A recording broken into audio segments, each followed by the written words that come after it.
available in English. There may be more, but the two are especially interesting. There are other translations, early translations. This is very interesting. The earliest translation comes from 19th century by some Anglican church missionary. Maybe already 150 years ago. You can find it in India. It has been republished by Sadhguru publication or something like that. I forgot the name of that missionary. But that missionary, he very interestingly, he thinks that the Buddha nature is similar to the Holy Spirit, and it's very interesting. And he uses some Christian terms to understand the text. So he, so to say, translates it into the Christian background.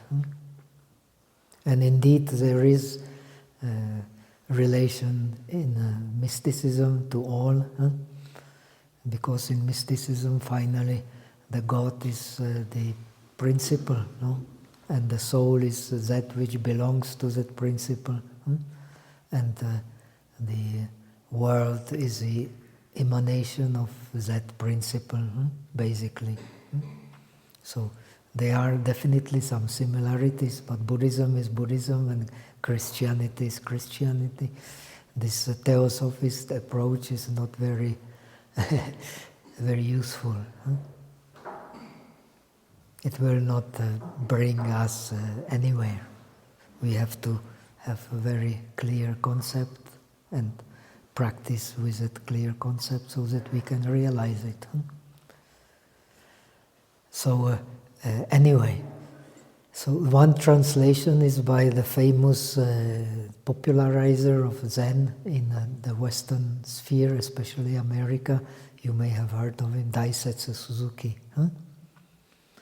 The Suzuki has translated, there are two Chinese versions of the text, one by Shikshananda and one by Paramartha. Shikshananda is also translator of the Avatamsaka Sutra. The Avatamsaka Sutra is base for one of the 6 great schools of Chinese Buddhism. It is a syncretic school, and this philosophy of this treatise is also syncretic philosophy. So you can use it for Pure Land, you can use it for Tantra, you can use it for Zen, you can use it for even for some understanding of the basic understanding of the Yogacara. Of course, it is the text explaining the Bodhisattva way. And the texts explaining the Bodhisattva way have the tendency to put down the differentiating consciousness and extol the non-differentiating consciousness. This is normal. Again, the Theravada text, later Theravada texts, have tendency to put down the non-differentiating consciousness and celebrate the glory of the clear differentiation. So there are a lot of prejudices on both sides. And so it is very important for us to not to be subjected too much to these prejudices, but to see things more in an objective way. So, and this, I have used the Paramartha translation, which is also, I have translated it into Czech language, so I'm familiar with the text. And this Paramartha translation is maybe more clear. That if you read the Suzuki's translation, it's more like his interpretation, no? Not a literal translation.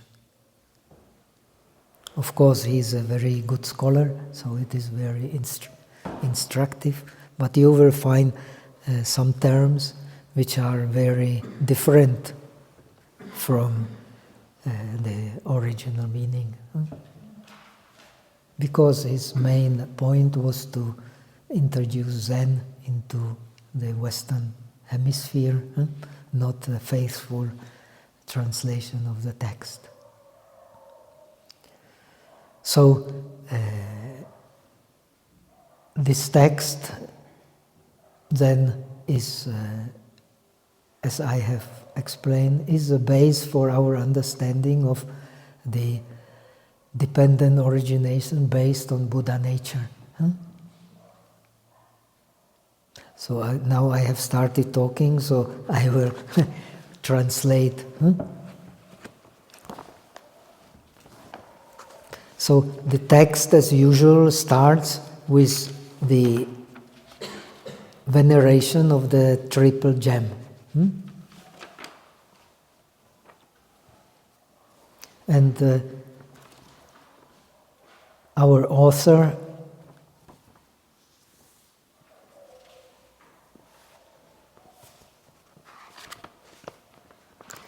has a specific approach. For him, the Buddha is not a historical person.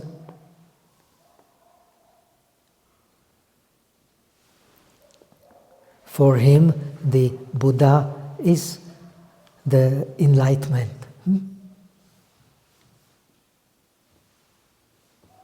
This historical person is simply the Nirmanakaya. When you study the Bodhisattva path, the aim of the Bodhisattva path is the realization of the three bodies. That is the aim of the Bodhisattva path. When you have realized the three bodies, you have realized the supreme realization. When we become Arahat, Buddha is also an Arahat, we have realized the 5 bodies of liberation. Sila Vimukti, Samadhi Vimukti, Panya Vimukti, the Vimukti and Vimukti Jnana, they are also kayas. So you don't have the 5 aggregates of Upadana Khanda, the 5 aggregates of grasping. We are subjected to suffering because we have grasping. We have 5 aggregates of grasping. The Arahat is not subjected to mental suffering. We are all subjected to bodily suffering, but Arahat is not subjected to mental suffering because he has the 5 bodies of liberation, not the 5 bodies of clinging. Rupa Upadana, Vedana Upadana, Sanya Upadana, the Sankhara Upadana, and Vijnana Upadana. That's what we are. So we are still individuals. The Arahat, he has surpassed the limitations of the ego consciousness or self-consciousness.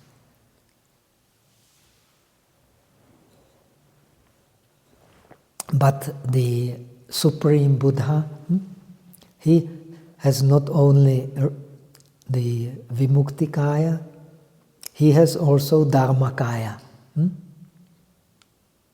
the body of the Dharma.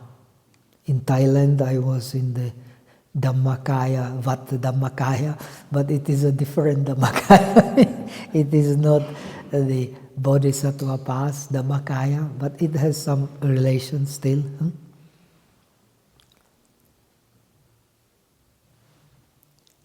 So this Dhammakaya is another word for Tathata, for suchness.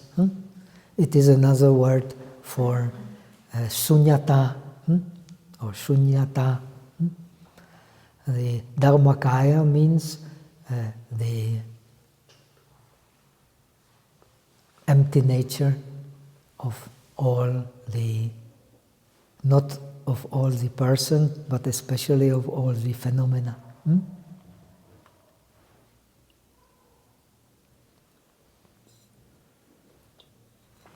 But this is nothing new from any Buddhist perspective. In Theravada also the 5 aggregates are empty. The world is empty. But what is very different is that this Dhammakaya is the realization of non-duality. And this is what is Bodhisattva path about. Realization of non-duality is the realization of Dharmakaya.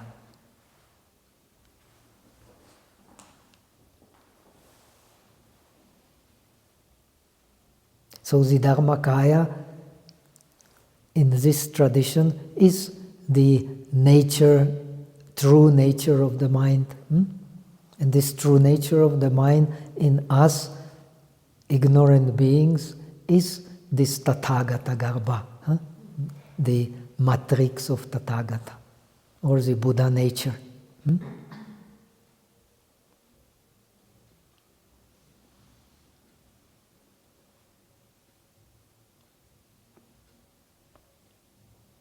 Then you have a Sambhogakaya.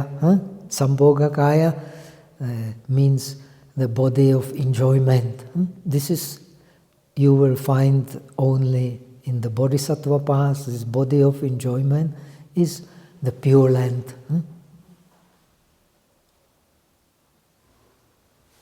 So basically, the path of the Bodhisattva is for the realization of the Pure Land.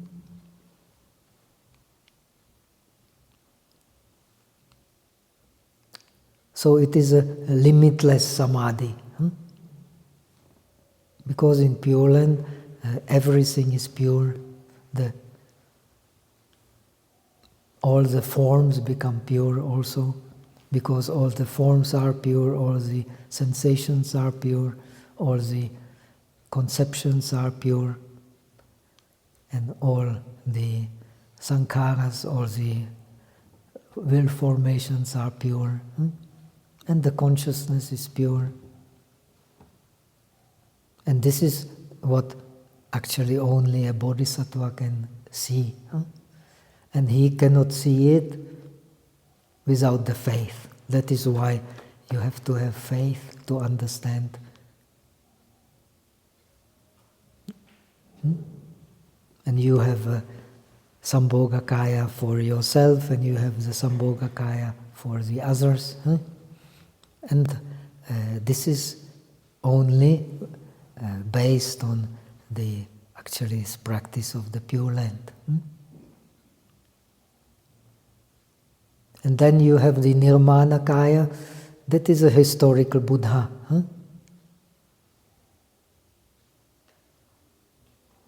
But the most important principle of Bodhisattva path is the Buddha, real Buddha has no nimitta.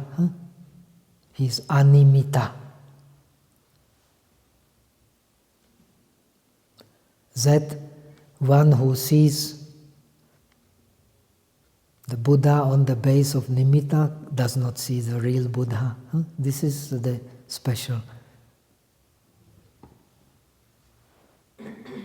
So we have veneration of the Buddha. The Buddha is identified with this, the Dharmakaya Buddha, the enlightenment.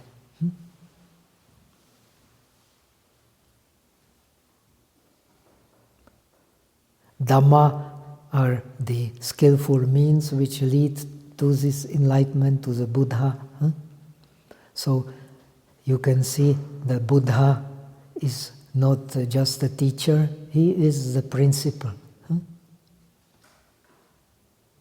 And the philosophy of this treatise and the philosophy, Chinese philosophy, in a way also, the principle and the facts, they are one.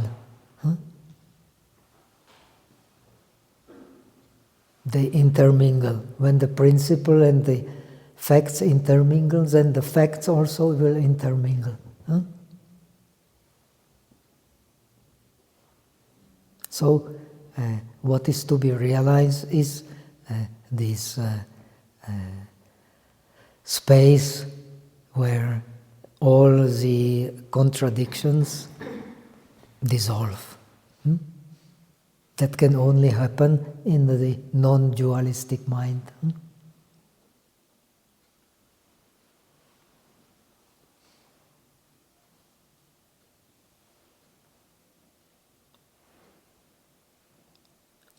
And the Sangha is then those who are working, who have, so to say, realized this principle of the body, principle of nirvana.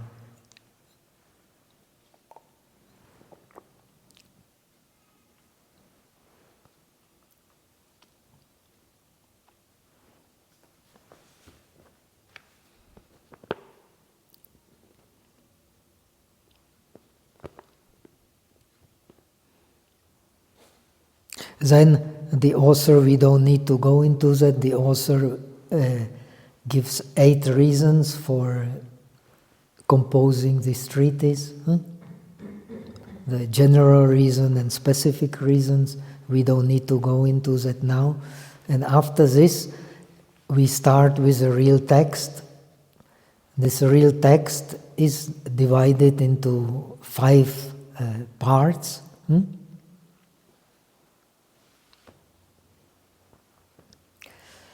So the first part is establishing the causes and conditions for writing this treatise, to the common cause for all genuine treatises to lead the beings away from suffering, of course.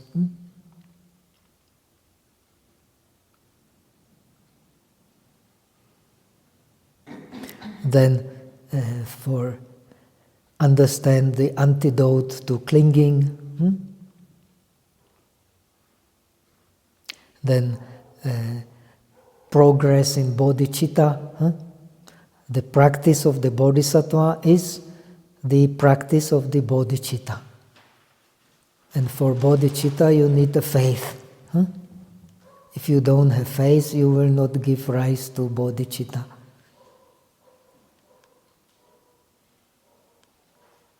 What means bodhicitta? Bodhicitta means the mind directed and practicing the bodhi. And in this tradition, the body is a mind. Mind is a body.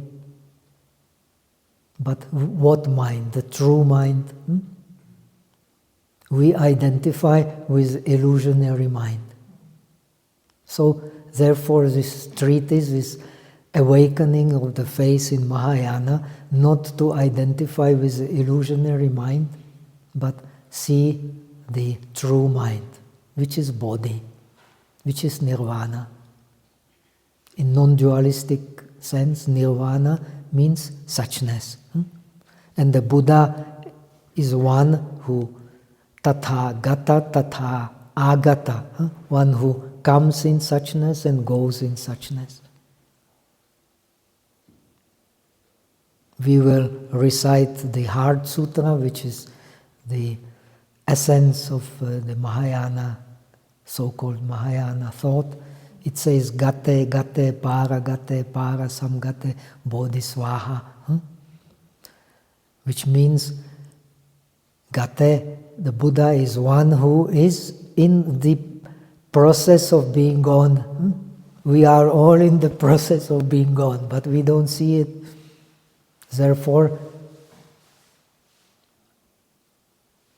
one mind. One kshana, one mind. Understand, we are in the process of being gone. We think that we are here, something stable, but we are in the process of being gone. Then, if you believe in bodhicitta, you are in the process of being gone. Process of being gone Huh? Gate, para gate, process of being gone to the other side. Para, samgate, process of being gone to the other side together with all beings. How can you be in the process of being gone to the other side with all beings? Because you understand the nature of the mind, no? The person cannot be in the process of being gone with all beings. Only the mind can do it.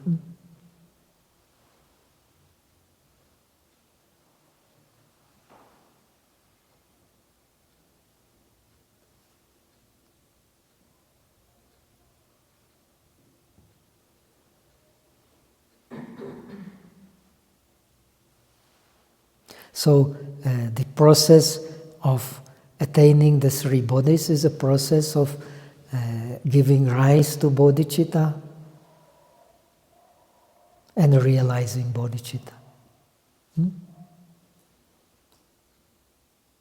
You give the rise to bodhicitta because you have faith, and you realize the bodhicitta because you have the correct practice. A correct practice is the practice of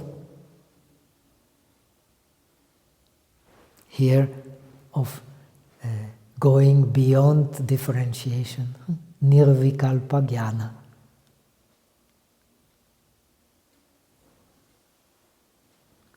But how can you go beyond differentiation? Everything we experience is differentiation.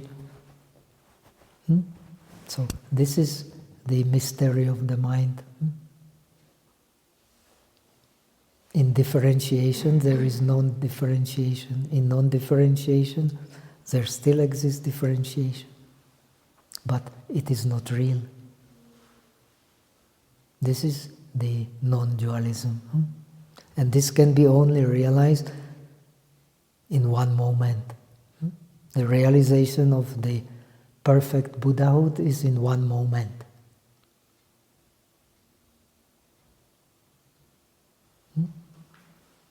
So the real practice is also in one moment.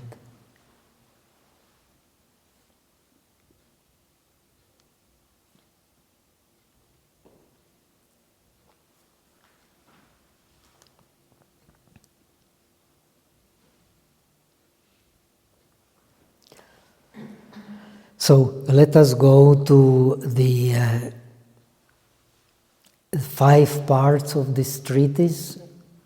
The first part is the circumstances of writing this treatise. I have summarized it in just one sentence, more or less.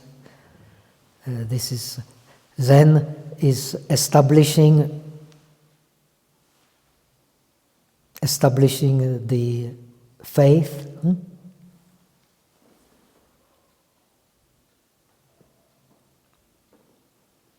Then explanation,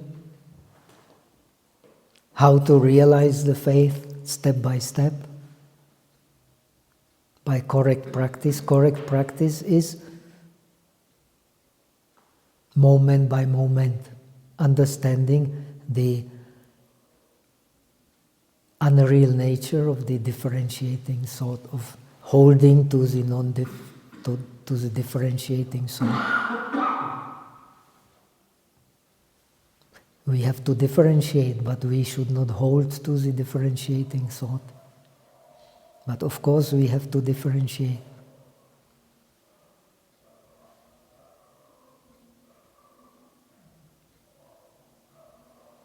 We hold to the differentiating thought because we hold to the karmic consciousness. This is very important to understand.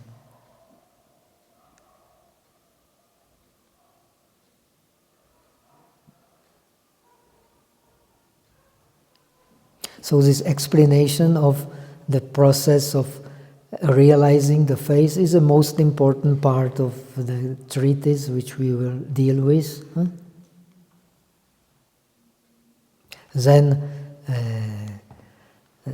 after that you have the part explaining how to get rid of wrong views and practice correctly the faith, the practice of the 6 paramis, or here becomes 5 paramis, because the shamatha and vipassana is one.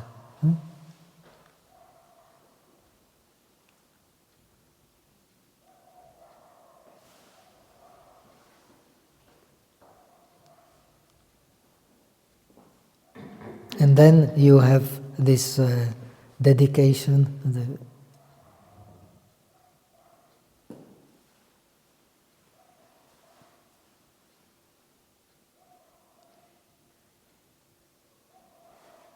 So the practice, most important part of the practice is pure faith. And the 5 paramis or 6 paramis.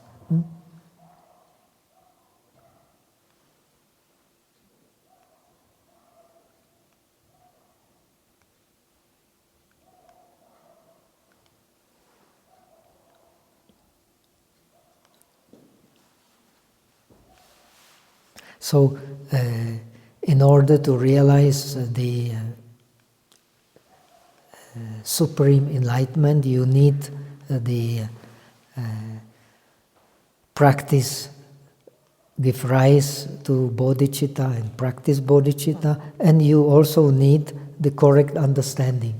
And correct understanding comes precisely from this practice of one kshana samadhi. 1 moment samadhi.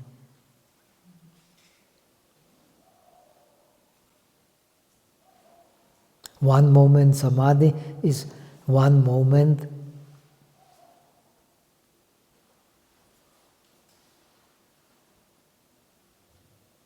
of non-holding to differentiating mind.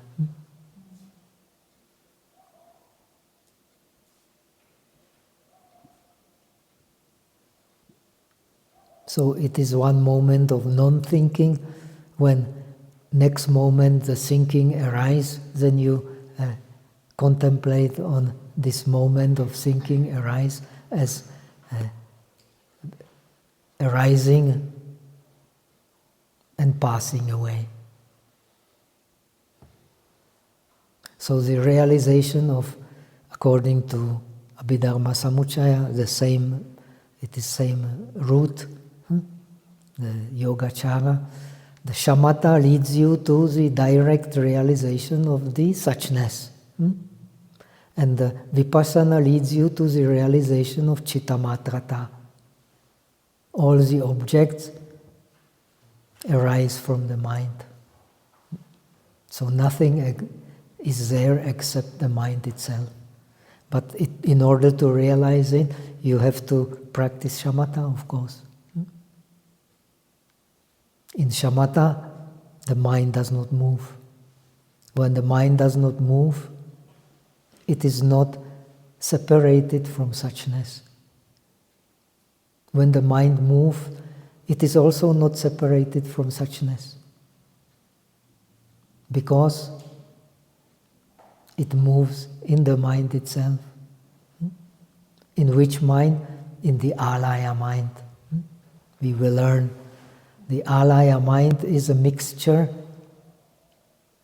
of suchness, of the non-changing mind and the changing mind.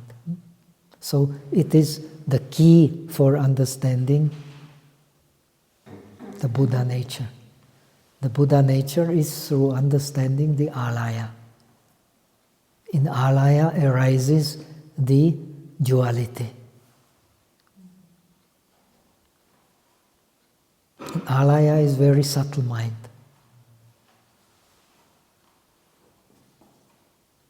So first, in order that the mind moves, there has to be the karmic consciousness. If there is no karmic consciousness, the mind will not move. When the mind moves, it moves together with the observer and the observed.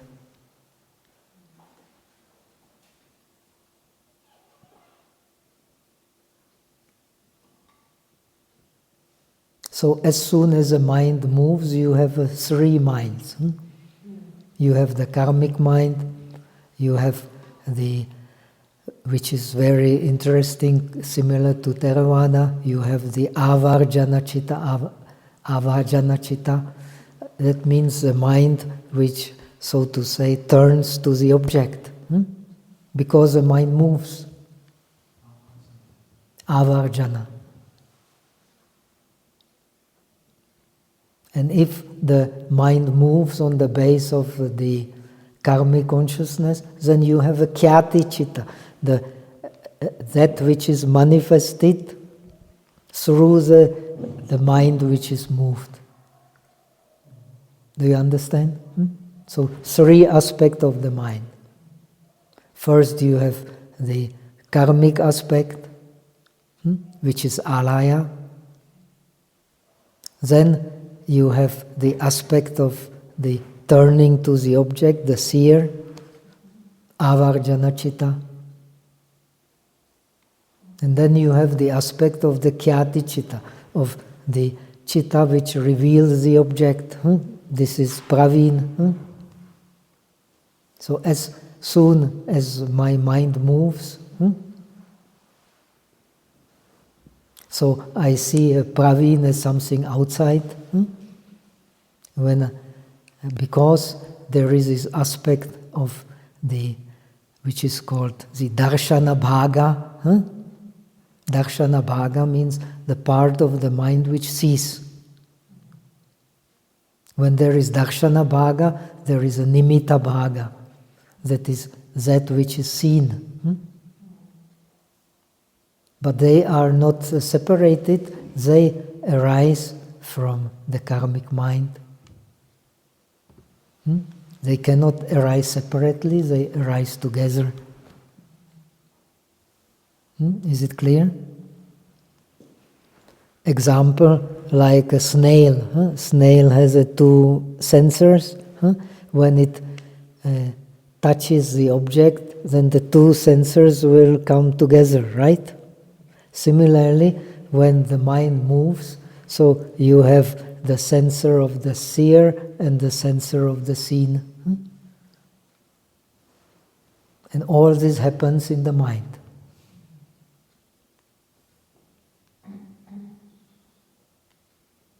The mind, its nature is not moving. It is moving due to karma. And when it moves, there is a seer and the seen as being two separate things.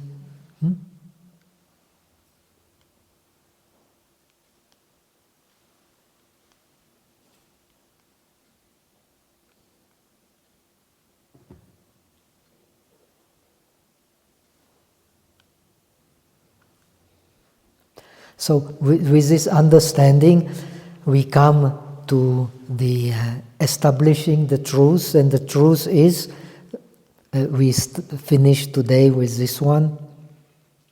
The truth is that there is, I will maybe read the text, that is better.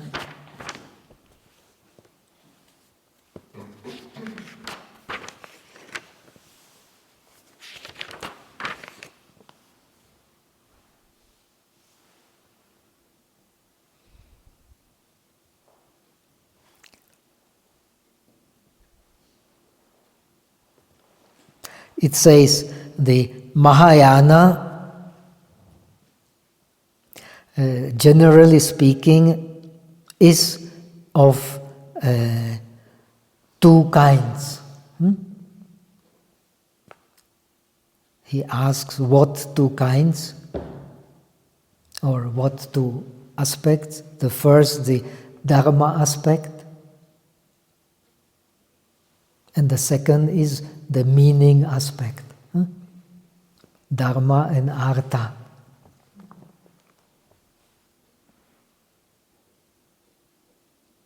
So, in order to understand Mahayana, you have to understand two aspects. This is same like the Sandhi Nirmochana Sutra.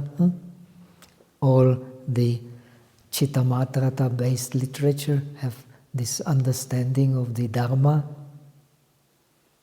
and understanding of the Artha. If you understand Dharma and the Artha, you understand Buddhism.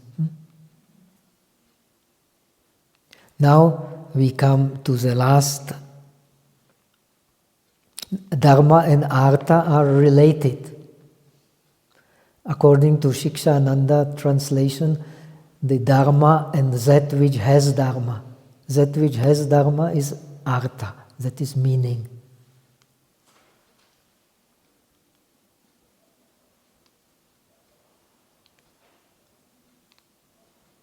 So, one translation is Dharma and the meaning, and another translation is Dharma and that which has Dharma. That which has Dharma is a meaning.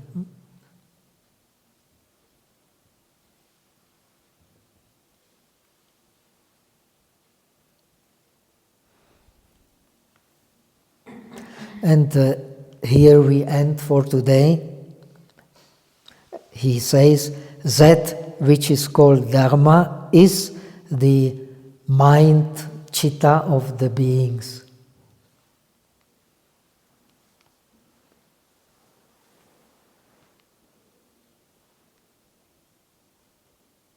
Very bold saying. That which is called Dharma is the chitta of the beings. And when people hear Dharma means phenomena? No. No. What does the Dharma here refer to? Dharma is that which holds the meaning. I'm not familiar with this. That which holds the meaning is the mind.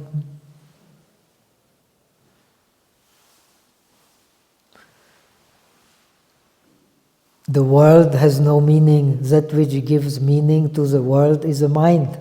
Without the mind, the world has no meaning.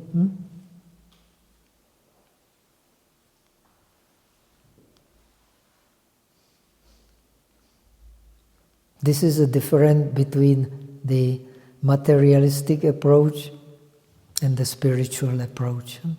The mind gives meaning to the things. The things by themselves, they have no meaning.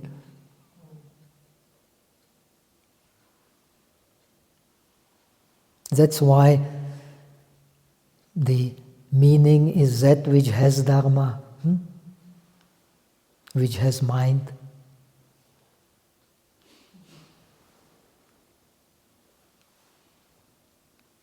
So, not too many informations, we would get like I have the physical indigestion, you will get the mental indigestion. So, just remember, that which has meaning is Dharma, and that what is Dharma is the mind itself.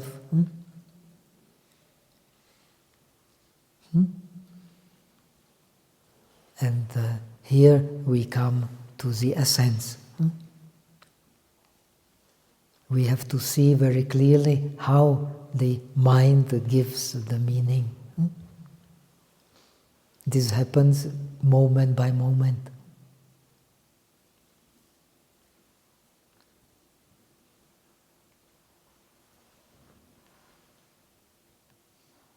Okay, let us have half an hour meditation.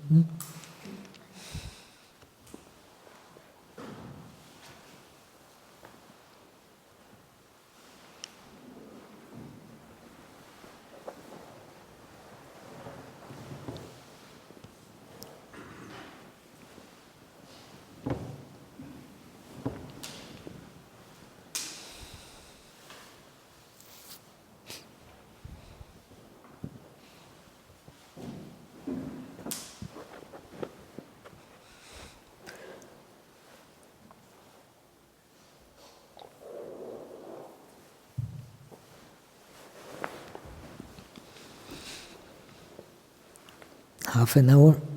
Okay. So remember, moment by moment, there is mind. Moment by moment, there is breath. When we breathe through the nose, the breath is there. When we don't breathe through the nose, the breath is still there. When we don't breathe through the nose or through the mouth, and we can feel the breath, the subtle breath, then naturally, when the object becomes subtle, the mind becomes also subtle. So this is how you go into the subtle mind, by observing this object which is subtle. This subtle breathing needs the awareness of subtle breathing needs a subtle mind. Awareness of the gross breathing, in order to make it the breath mental image, you also need a subtle mind. Now you are learning Yogacara, the body is also a mental image. Because the Dharma is the mind of the beings.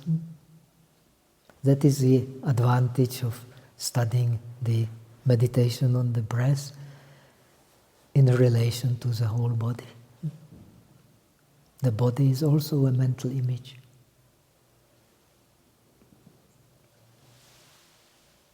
Very interesting.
Om Namo Bhagavati Arya Pragya Paramitayai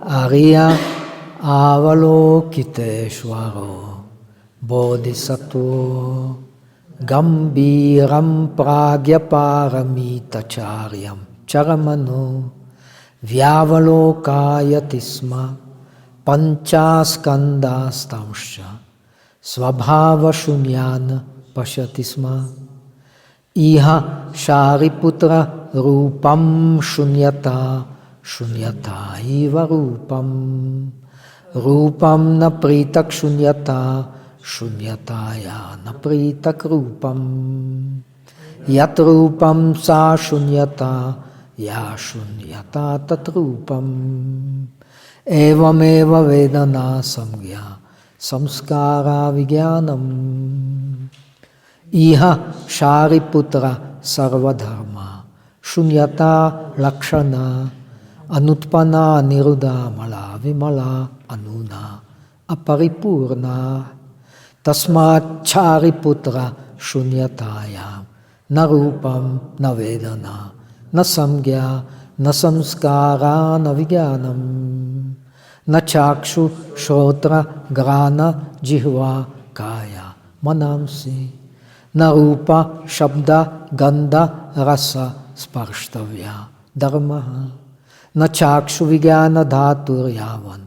na mano vijnana dhatu, na avidyakshayo yavan, na jara maranakshayo, na dukha samudaya nirodha margaha, na jnanam na praptir, na apraptihi, tasmat chariputra praptitvat, bodhisattvasya pragya paramitamasritya viharati, achita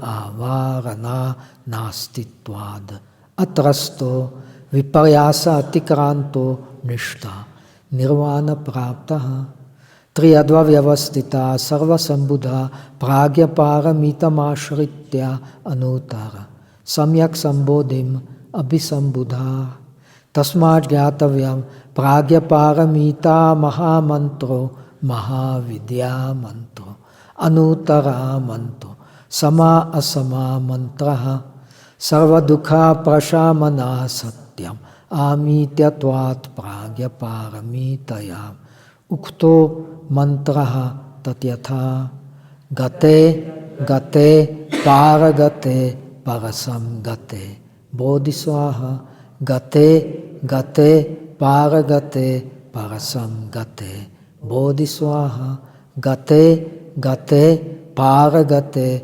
parasam gate bodhiswaha. And now we recite the Dharani of the Great Compassion in Sanskrit and the Metta Sutta in Pali, so that you see the difference. Metta Sutta is explaining the how to use Shila, how to use Samadhi, and how to use Panya in order to realize through Metta the ultimate wisdom. And the Mahakaruna Dharani is meditation on the incarnation of compassion, which is Avalokiteshvara. So it describes actually the virtue of Avalokiteshvara. We can absorb better the virtues when we personify it. This is also the aspect of the Mahayana practice. We personify the personalize.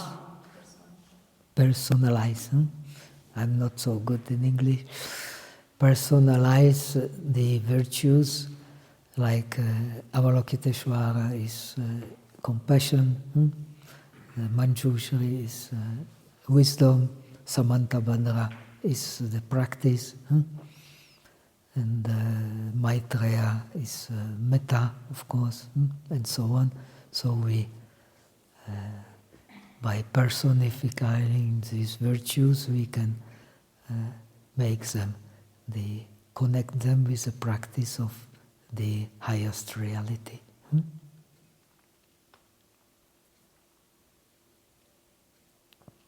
As we have said, the highest reality is, as in our scripture, is the body itself.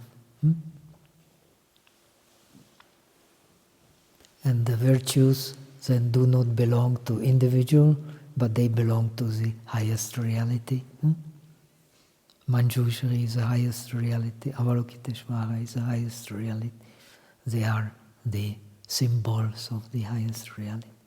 So there is no highest reality without Maitri, without Karuna, without correct practice, and so on.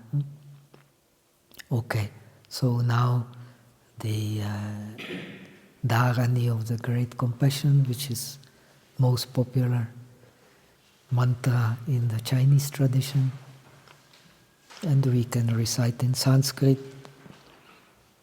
In Chinese, it is the most popular mantra, but has no meaning.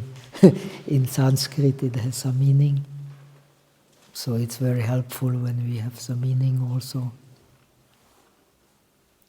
Namo Ratnatrayaya, Namo Arya Avalokiteshwaraya, Bodhi Sattvaya, Maha Sattvaya, Maha Karu Nikaya, Om Sarva Bhayeshu Trana Karaya, Tasmai Namaskritya Imam Arya Avalokiteshwara, Tava Nila Kanta Namo Hridayam Avartaishyami, Sarva Artha Sadhanam Shubham Ajeyam Sarva Bhutanam Bhava Marga Vishudakam, Om Tat Yatha Aloke Aloke Loka Mati Atikrante, He Hare Maha Bodhisattva Smara Smara Hridayam, Kuru Karma Sadhaya Sadhaya,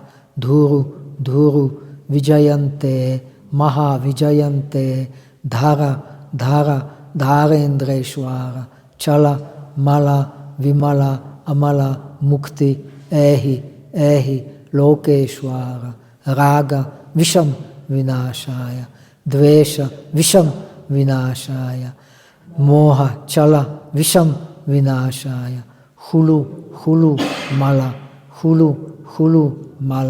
Bulu Bare Padma Nabha Sara Siri Suru Bodhiya Bodhaya Maitreya Nilakanta Darshana Praharadaya, Swaha Mahasiddhaya, Swaha Siddha Yogeshwaraya, Swaha Nilakantaya, Swaha Chakrayuktaya, Swaha Padmahastaya, Swaha Shanka Shubdane Bodhanaya, Swaha Vama Disha Stita Krishna Jinaya, Swaha Vyagra Charma Nivasanaya, Swaha Namo Ratnatrayaya, Namo Arya Avalokiteshwaraya, Om Siddhyantu Mantra Padaya Swaha. Now the Metta Sutta.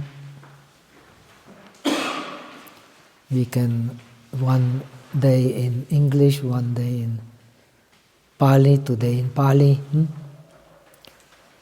Karaniya matta kusalene yantang santang padam abhisamecce, sako ujuce sujuce suvacho chasse mudu anatimani, santu sakoce subaroce apakkichoce salahukavuti, santindrioce nipakoce apangabo kulesu ananugindo, nachakundang samachare kinchi yenye vinyu pare upavadeyum, sukino va kemino hontu sabbe satta bhavantu sukitatta, yeke chipana bhutatti tasava tavarava anavasesa, Digha vaye mahantava majima